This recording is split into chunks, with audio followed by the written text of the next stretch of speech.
श्रीराम समर्थ.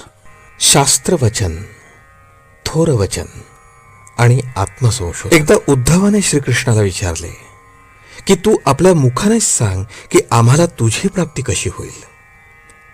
तेव्हा परमात्मा म्हणाला, भक्ती केल्यानेच माझी प्राप्ती होऊ शकते. भक्तीची 3 साधने आहेत: शास्त्रवचन, थोरवचन आणि आत्मसंशोधन. आपले सध्या सगळेच विपरीत झाले.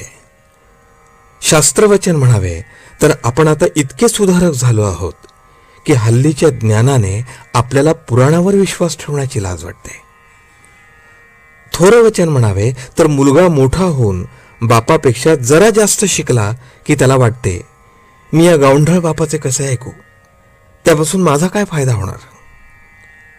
तसेच आत्मसंशोधनाचे आपण शोधन करतो ते कसले, तर पांडव कुठे राहत होते, रामाचा जन्म कोणत्या गावी झाला, कौरव पांडवांचे युद्ध कोणत्या ठिकाणी झाले.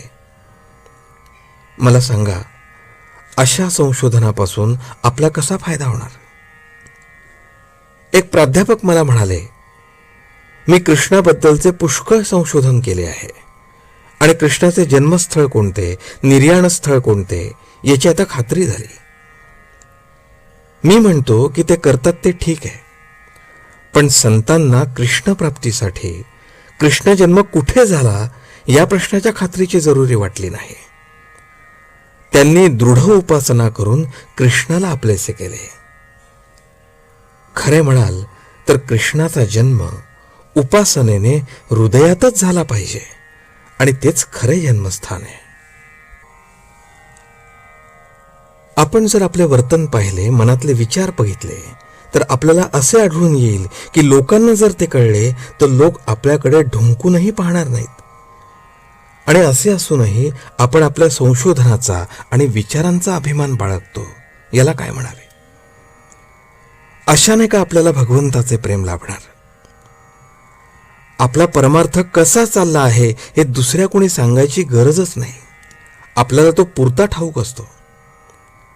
अभिमान खोल गेलेला, विचारांवर ताबा नाही, साधनात आळशीपणा. मग अशा परिस्थितीत आपल्याला परमात्म्याचे प्रेम कसे लाभणार. साधू संतांनी यावर एकच उपाय सांगितला आहे आणि तो म्हणजे पूर्ण शरणागती. रामाला अगदी विनवणी करून सांगा की रामा, आता मी तुझा झालो. यापुढे जे काही होईल ती तुझीच इच्छा मानून मी राहीन आणि तुझे नाम घेण्याचा आटोकाट प्रयत्न करीन. तू मला आपला म्हण. देव खरोखरच किती दयाळू आहे. लोकांचे शेकडो अपराध पोटात घालूनही शरण आलेल्याला मदत करायला तो सदैव सिद्धच असतो. आजचे बोधवचन. नाम घेण्यात एकतानता करावी आणि स्वतःला पूर्ण विसरून जावे. जानकी जीवन स्मरण. जय जय राम.